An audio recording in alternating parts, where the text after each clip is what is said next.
Во второто послание до Солуњаните, апостол Павле повторно се навраќа на веќе поставеното прашање во првото послание.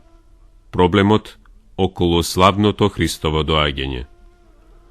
Овој проблем и понатаму ги вознемирува христијаните од Солун. Некои меѓу нив ги убедуваат другите дека денот е веќе дојден. Глава 2, 2 стих. Додека други одбиваат да работат поради опасноста што се заканува од крајот на времињата и живеат зависни од лицата што работат. Глава 3, од 6 до 12 стих. Посланието има за цел да ги исправи погрешните замисли кои создаваат неволји на црквата во Солун. Апостолот започнува со благодарност кон Бога за верата и љубовта со која христијаните од Солун веќе се докажаа. Истовремено, тој го моли Господа да им додели долготрпение и истрајност во службата за која се повикани. Глава 1, од 1 до 12 стих. Веднаш потоа, тој минува на централната содржина на посланието, односно поучувањето во врска со славното доаѓање Христово.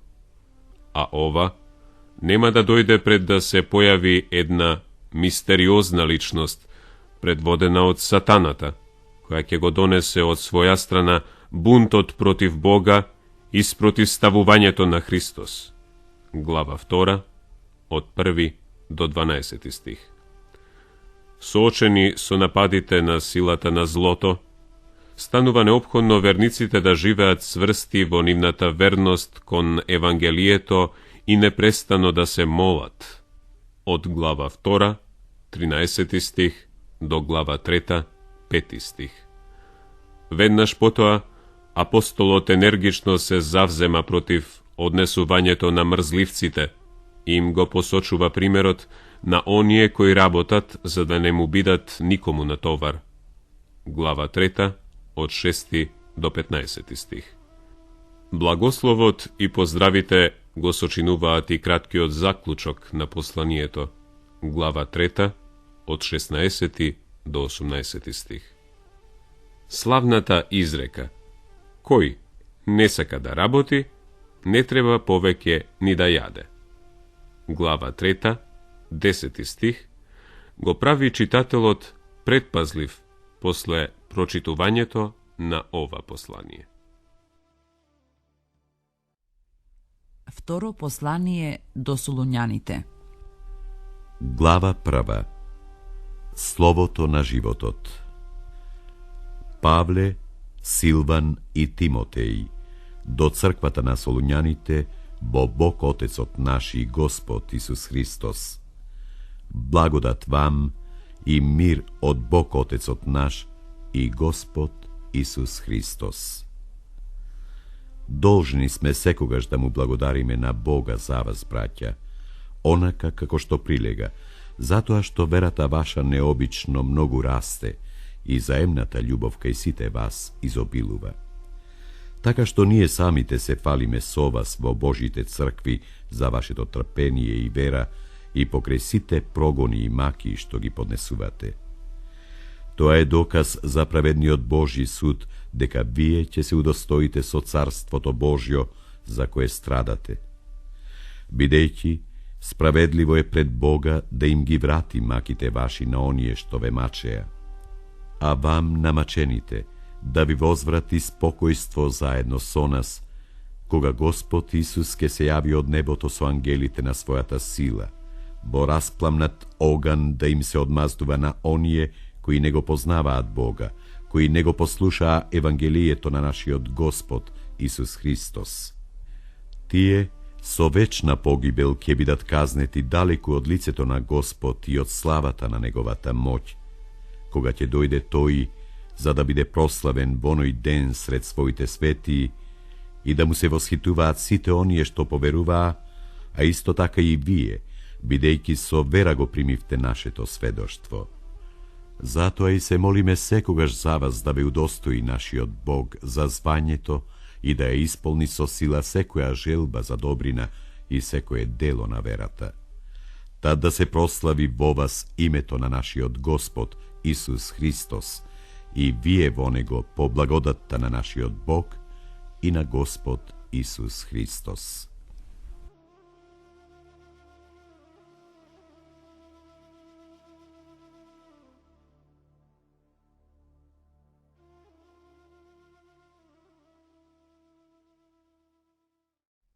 Глава 2. Човекот на беззаконието. А што се однесува до доаѓањето на нашиот Господ Исус Христос и нашето собирање кај Него, ве молам, браќа, да не се поколебате лесно во мислите свој и да ве обзема ужас, било поради некој дух, било поради некој збор или преку послание, не баре како од нас испратено дека Божен веќе настапил Христовиот ден. Никој да не ве измами на ниеден начин, зашто оној ден нема да настапи додека најнапред не дојде отпаѓањето и не се открие човекот на гревот, синот на погибелта, кој се противи и се превознесува над се што се нарекува Бог или светост, за да седне како Бог во Божиот храм, представувајќи се себе самиот како Бог. Не помните ли дека уште кога бев кај вас ви зборував за тоа? Сега знаете што го задржа него да се открие во свое време. Тајната на беззаконието веќе действува, само тоа нема да биде извршено додека не се оттргне оној што ја задржува сега. Тогаш ќе се открие и беззаконикот, кого што Господ Исус ќе го убие со здивот на устата своја и преку појавата на своето доаѓање ќе го истреби. Доаѓањето на тој беззаконик ќе биде под дејство на сатаната, со секаква сила и знаци и лажни чудеса, и со секакво неправедно измамување меѓу оние кои загинуваат, затоа што не ја примиле љубовта на вистината, та да би се спасиле.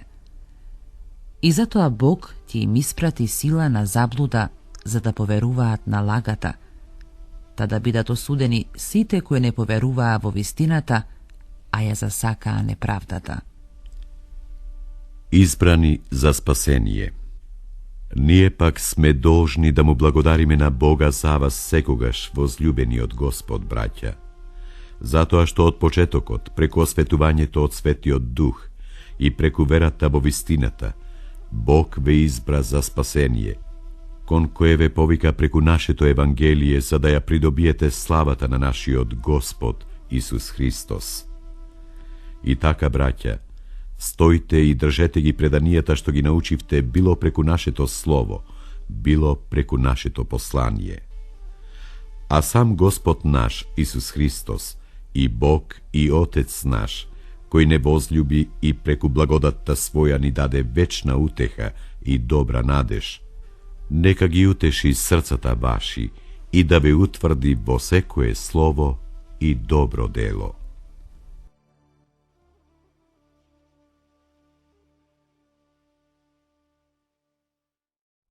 Глава 3.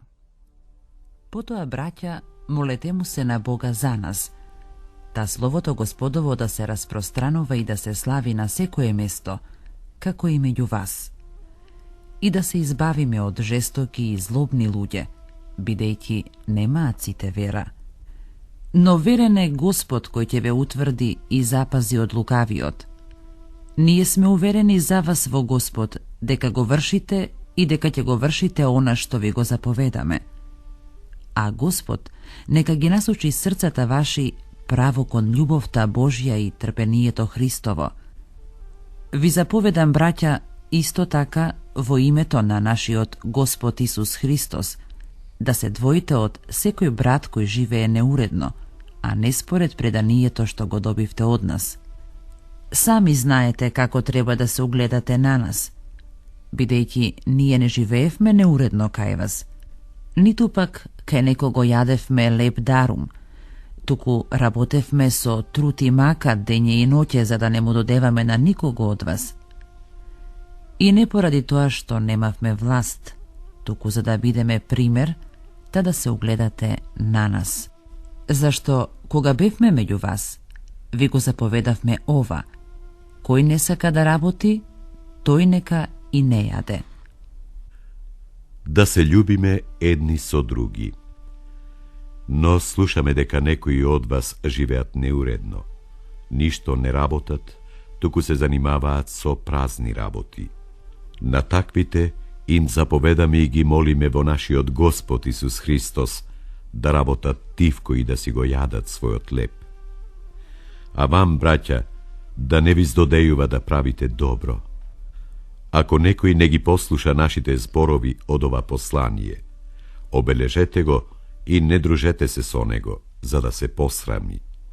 Но не сметајте го за непријател, туку поучувајте го како брат. А сам Господ на мирот нека ви даде мир секогаш и во секое дело. Господ нека е со сите вас. Своерачен поздрав од мене, Павле. Тоа е белек во секое послание. Јас пишувам така. Благодатта на нашиот Господ Исус Христос нека биде со сите вас. Амин.